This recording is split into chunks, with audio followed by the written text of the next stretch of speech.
Good evening, everyone. Just returned this weekend from the Thai Pope Classic down in Orlando, Florida. What a tremendous show. Want to give a big thank you to Mr. Thai Pope and his beautiful wife, Joanne, for putting on a tremendous show, especially during this trying time of the COVID virus.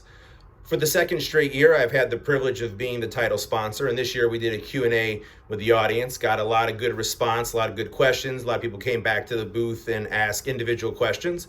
One of the topics I'd like to talk a little bit about, and I'm going to do a series of videos on this, is nitric oxide and how do we increase it. Well, nitric oxide is a gas, and it only actually lasts in the body for about 1 to 2 seconds. There's multiple ways we can increase it, but let me talk about one very important specific to individuals who are working out or over-the-counter products that claim to raise nitric oxide, and that has to do with L-Arginine. We need to be very careful with L-Arginine. L-Arginine is a fantastic amino acid, will help to build muscle, help the body to recover. But when we use arginine in the pathway of making nitric oxide, it's actually one of the last steps in the process. And individuals over the age of 40, actually that biochemical process is no longer active in the body. The nitric oxide that is produced from the arginine process actually is what's called uncoupled, meaning not together. If you create uncoupled nitric oxide, there's 2 byproducts that induce this process, and it's called peroxynitrate and superoxide, both of which are very cardiotoxic. Superoxide in turn will actually decrease nitric oxide production, in turn stiffening the arterial walls, causing blood pressure to go up and causing endothelial dysfunction.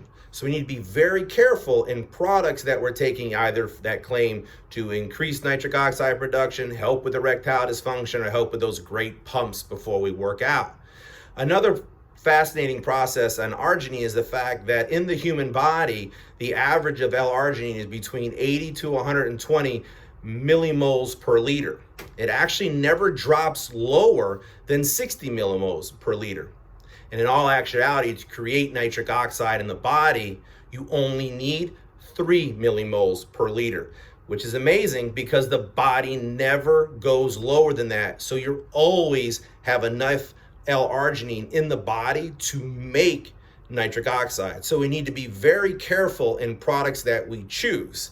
I'm going to go in further depth in other videos, but let me tell you, if we're looking for products that are going to increase our nitric oxide, but not via the arginine process, we need to go back through the whole biochemical process and look at things that create the process, starting with citrulline. Citrulline is the beginning process of making nitric oxide. So we need to look at stuff like this further. Please be very, very mindful in the products you get, because like I said, if we're using L-arginine, we're creating a nitric oxide product that potentially can be dangerous to the heart and cause damage to the endothelium. So just as we think we're doing something good for our body, we can actually be causing it more harm. So food for thought the next time you go pick up one of these products that claim to increase nitric oxide production, your pumps, or help with erectile dysfunction. Stay tuned, because I'm going to go over more videos and talk a little more in depth about the whole process.